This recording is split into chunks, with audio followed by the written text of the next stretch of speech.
변화가 있어서 좋습니다. 가끔 또 변화를 추구하는 것도 싱그럽고 좋지요. 여러분 요즘 운전 잘하고 계세요? 운전하면서 여러 가지 많은 일들이 있지요. 또 어쨌거나 안전 운전을 하실 수 있기를 바랍니다. 신호등을 잘 지키고 또 군데군데 세워져 있는 안내판들을 잘 따라가면 안전하게 그리고 우리의 목적지까지 잘 갈 수 있습니다. 여러 가지 많은 신호판들이 있지요. 제가 다 세보진 못했는데요. 인터넷에 떠 있는 그 교통당국의 사인판들을 보니까 한 300종류가 넘는 것 같아요. 케이스마다 장소마다 필요한 것들을 다 세워서 어떻게 하든지 안전하게 운전을 하고 또 행인들을 잘 보호할 수 있도록 하는 것이 교통의 법규이고 또 신호 안내판입니다. 뉴욕시티에 등록되어 있는 자동차만 550만 대라고 그래요. 거기에서 하루에 발생하는 사고가 2,700건씩 일어나고 있다고 합니다. 아마 이 교통사고는 한번 일어나면 상당히 많은 후유증과 그리고 금전적인 재산과 여러 가지 많은 손해를 초래하는 것이 교통사고입니다. 각별히 주의해서 여러분들에게 또 다른 사람에게도 안전하게 운행할 수 있는 그런 모범적인 드라이버들이 될 수 있기를 축복합니다. 우리 인생의 삶이 이 자동차 드라이버하고 거의 흡사합니다. 출발을 하면 목적지를 향해서 갑니다. 물론 이것저것 목적 없이 돌아다니는 사람들도 많이 있긴 합니다. 그러나 궁극적으로는 고를 향해서 가는 것이 우리 인생의 드라이브입니다. 인생을 살면서도 이 드라이브를 하면서도 역시 똑같은 신호와 지켜야 될 질서를 지켜가면 그 인생이 평안한 또 원하는 목적지까지 잘 갈 수 있는 것입니다. 그러나 물론 신호를 지켰다고만 해서 평안한 드라이브는 될 수 없어요. 우리가 장거리 운전을 해보면 한두 번씩 꼭 경험하는 일들은 떠날 때는 날씨가 쾌청하고 도로 상태도 다 좋았는데 워낙 먼 거리를 가다 보면 중간에 폭풍을 만나기도 하고 꼭 비를 한 번씩 만나고 때로는 응급 상황을 만나기도 하는 경우가 있습니다. 그때도 이제 차분히 대처해서 그 비상사태나 응급사태를 잘 이기고 극복해야 되리라고 생각됩니다. 오늘 읽은 본문의 히스기야 왕도 지금 거대한 국가라는 차를 몰고 드라이브를 하고 있는 중입니다. 날씨는 쾌청합니다. 그리고 장애물들이 없고요. 하나님께서 다 치워주셨습니다. 라디오를 크게 틀어서 음악을 듣고 찬양이 콧노래가 그치지 않는 환경이 좋은 드라이브는 참 많은 사람들에게 기쁨을 가져다 줍니다. 그런데 가다가 갑자기 길이 끊어졌습니다. 여러분, 길이 막혔다는 사인이 나와요. 다리가 끊어진 것입니다. 절벽을 만난 것입니다. 어떻게 해야 되겠습니까? 우리 자동차 같으면 돌아서서 갓길로 가든지 유턴을 해서라도 돌아오면 좋은데 우리 인생의 드라이브 길에는 돌아올 수가 없죠. 흘러간 세월을 돌이킬 수 없습니다. 빠져나올 수도 없습니다. 가전이 길이 없습니다. 이 히스기야는 당장에 급했어요. 그래서 무선 통신을 꺼내서 높으신 분에게 리포트를 보냈어요. 37장 20절에 보면 그 리포트의 내용은 이래요. 오 주님, 이제 저 거대한 세력들을 손으로부터 우리를 구해주세요. 우리가 온전하게 주님만이 진짜 주님이심을 알게 해주세요. 도저히 나갈 수 없습니다. 엄청난 아수르의 사내리 군대들이 그 진로를 막고 있습니다. 막는 것뿐만 아니라 시간이 지나면 이제 쳐들어와서 완전히 파멸로 망하게 할 것입니다. 히스기야는 인간으로서 할 수 없습니다. 폭설이 와도 엄청난 폭설이 쏟아진 겁니다. 사람의 수단으로는 치울 수 없는 환경의 위험을 직면하게 되었습니다.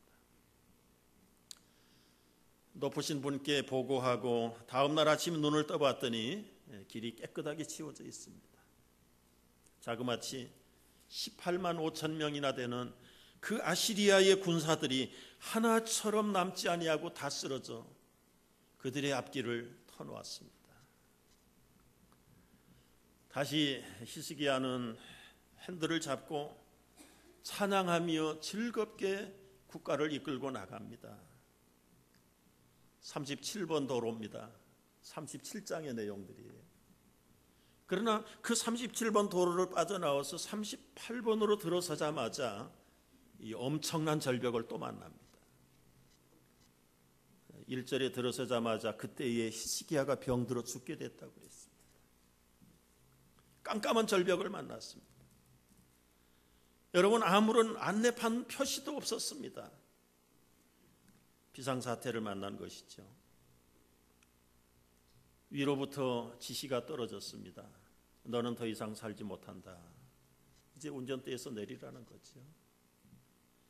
그리고 메시지 남기고 떠날 준비해라. 여러분, 이게 갑자기 무슨 이런 일이 있습니까? 그동안 우리말로 하면은 파킹 티켓 한번 받아보지 않았습니다.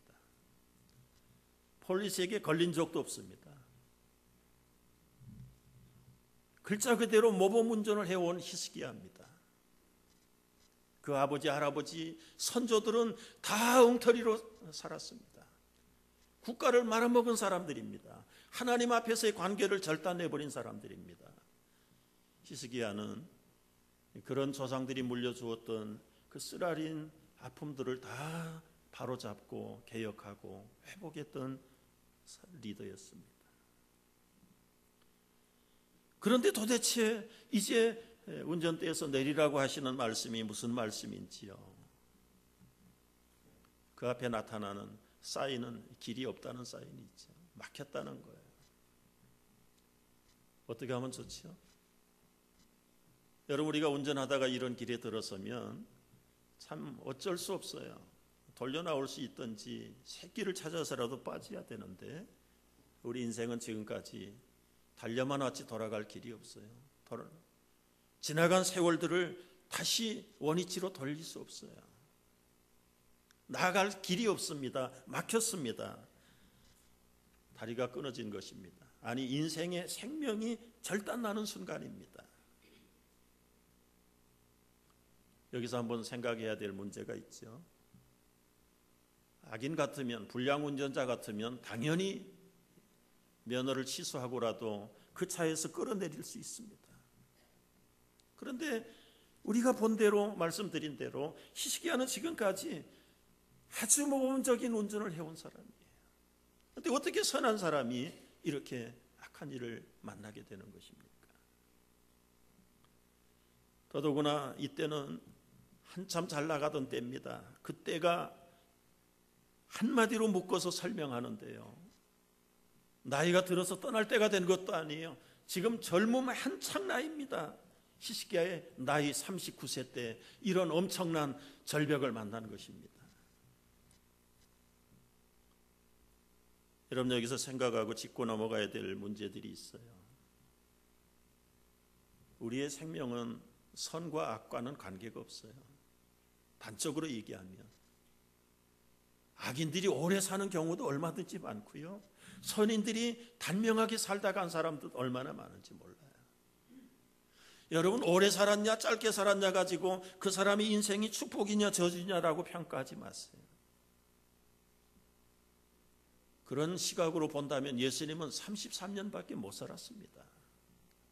히스기야 39년 살고 지금 인생에 막을 내리려고 하는 순간입니다. 그들이 잘못 살았습니까? 그거 아니에요. 우리가 평소에 자기 건강 잘 관리하면 오래 살 수 있어요. 믿음하고 별 관계 없어요. 믿노라 하면서도 건강관리 못하고 가정 제대로 돌아보지 못하면 그 가정 불행해질 수도 있고 노력하면 행복해질 수 있어요. 그건 믿음하고 별로 관계가 없어요. 물론 일반은 측면에서 보면 열심히 공부하는 사람 좋은 학교 갈 수 있어요. 출세할 수 있어요. 믿음으로 산다고 하면서 노력하지 않으면 불행을 자초할 수 있어요. 우리가 이 객관적인 일반은 측면에서 인생을 한번 바라볼 수 있어야 합니다. 그렇다면 히스기야가 39세에 선고받은 인생의 사망 선고는 그게 저주인지 축복인지 따질 필요가 없어요. 왜 그런 엄청난 절벽을 만났을까? 그게 중요한 것이죠. 그 만났을 때 어떻게 해야 되는지 그게 더 중요하지. 길이 있느냐 없느냐 물론 중요해요. 여러분, 히스기야가 그런 엄청난 절벽을 만났을 때 그는 어떻게 대처했습니까? 하나님이 뭘 준비하라고 하시는 거죠? 뭐를 준비하라고 하십니까? 오늘 말씀을 묵상해 보면 첫 번째는 마음의 준비를 하라는 거예요. 내 집에 유언하라. 내가 죽고 살지 못하리라. 이사야 선지자를 보내서 준비하도록 했어요. 여러분, 이 준비는 꼭 나이가 들어서 하는 거 아니에요. 왜냐하면 우리는 언제나 떠날 날을 알지 못하기 때문에 늘 준비가 필요한 것이죠. 39살이 한창 나이인데 여러분, 인생을 정리할 나이가 아닙니다. 이제 꿈을 펼쳐야 될 나이고, 히스기야는 탑 클래스를 차지하고 있던 시대에 갑자기 준비해야 된다, 떠나야 된다는 메시지를 받은 것이죠. 예수님은 33년을 사셨지만 삶의 길이가 짧았느냐 중요한가? 그게 중요치 않지요. 비록 33년을 사셨지만 철저하게 준비하셔서 삶을 사셨어요. 예루살렘에 올라가면 분명히 잡혀서 죽을 것을 아셨지만 그래도 피하지 않았습니다. 마음에 굳게 결심하고 스스로 예루살렘을 향해서 올라가셨습니다. 여러분, 피한다고 될 문제가 아니에요. 우리 인생의 끝은, 죽음이라는 것은 피한다고 될 일도 아니고 때를 쓴다고 연장될 일도 아니에요. 너무 연연할 필요가 없다. 두 번째는 유언을 남기라고 그랬습니다. 유언을 준비해야 되죠. 정작 설교하는 목사도 유언장 한 번 아직까지 쓸 필요가 없어서 안 썼습니다. 왜냐하면 외형적으로 남겨놓아야 될 유언장 같은 것이 필요 없으니까요. 그러나 여러분, 두고 가기에 아까운 게 있으면 꼭 유언장을 쓰십시오. 안 썼다가는 국가가 홀랑 다 집어갑니다. 제가 아는 어떤 분은요, 사업 잘했어요. 그런데 어카운트가 어디에 몇 개가 있는지 혼자밖에 몰라요. 그러다가 인사 한마디 없이 떠났어요. 떠난 날부터 그의 사업이 정리되면서 완전히 그 집안은 파산이었습니다. 심지어 먹고 살 것이 없을 정도로 해놓고 갔어요. 아마 깜짝 쇼를 하려고 가족들 몰래, 아내 몰래 모았겠죠. 그런데 혼자만 알고 있는 비밀을 혼자만 지고는 가버렸어요. 30년이 돼서 은행이 정리하다가 사실이 밝혀졌는데 그때는 그의 가족들이 어디에 있는지, 죽었는지 살았는지 뿔뿔이 찾아보지 못하고 헛것대고 말았습니다. 여러분, 비밀로 감춰놓은 게 있으면 미리미리 다 신고하세요. 신고하세요. 유언을 남기세요. 유언을 좀 쓰실 때도 선한 일에 좀 유언하시고 갔어요. 오래전에 우리 어버이반에 유언을 남겨서 비디오로 촬영을 했던 경험이 있습니다. 여러 주간 유언하는 걸 훈련시켰고 어떻게 아름다운 위대한 발자국을 남길 것인가에 대해서도 훈련해서 막상 써가지고 비디오 앞에서 촬영을 하는데 교회를 위해서는 한마디 언급도 없더라고요. 전 목사가 조금 섭섭했습니다. 하여튼 선한 일에 쓸 수 있도록 유언하는 것 좋죠. 히스기야는 얼마나 유언할 게 많았겠습니까? 여러분, 크게 쓰임 받은 자들은 하나님께서 더 큰 것들을 후대에게 물려주는 기대가 우리 하나님의 계획일 것입니다.